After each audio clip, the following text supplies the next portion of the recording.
Hello guys, আসসালামু আলাইকুম। তো গাইজ, আজকে আমি আপনাদেরকে আইসক্রিম বানিয়ে দেখাবো।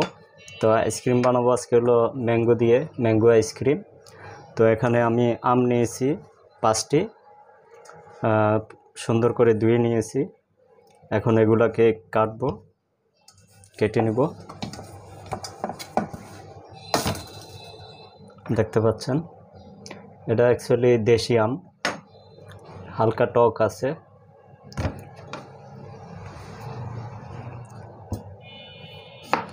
তো প্রথমে আমি কেটে নিচ্ছি। পাকা আম নিতে হবে, আমি এখানে পাকা আম নিয়েছি। গাইজ দেখতে পাচ্ছেন,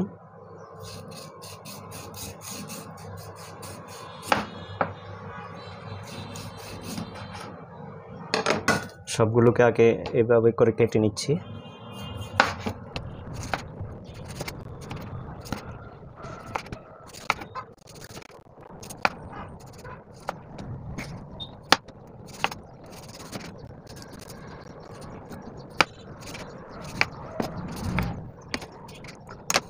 তো গাইজ, আমগুলো কাটা হয়ে গেছে।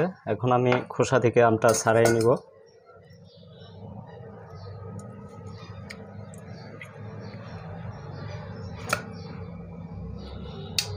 এই যে ছাড়াই নিলাম।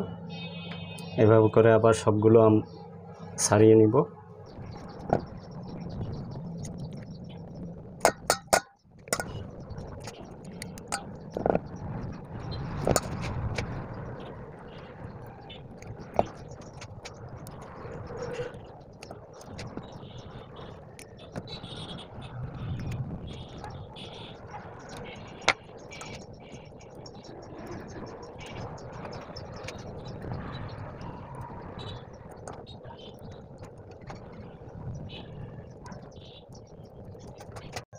তো গাইজ, আমগুলো ছাড়াই নিলাম, দেখলেন।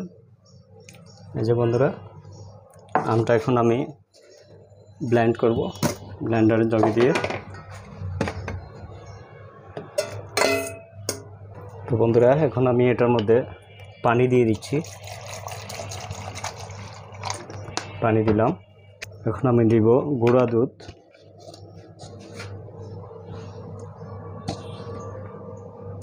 দুই চামচ, 3 চামচ, 4 চামচ।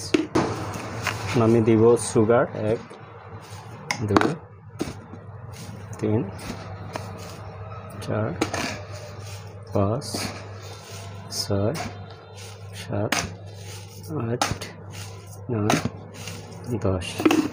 সুগার একটু বেশি করে দিয়ে দিলাম, কারণ আমটা হালকা টক আছে, তাই সুগারটা একটু বেশি দিলাম। আপনারাও একটু কম বেশি করে দিতে পারেন, কোনো সমস্যা নাই। এখন এটাকে আমি ব্লেন্ড করব।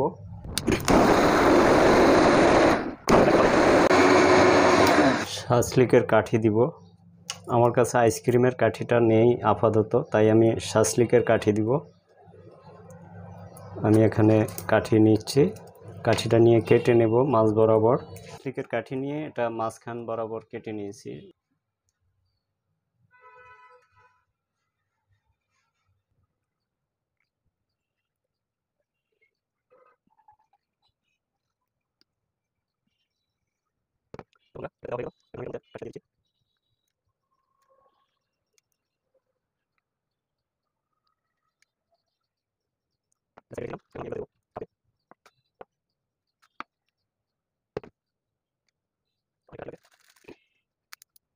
ঠিক আছে, এখন আমি এগুলাকে ডিপ ফ্রিজে রেখে দেব 12 ঘন্টার মতো।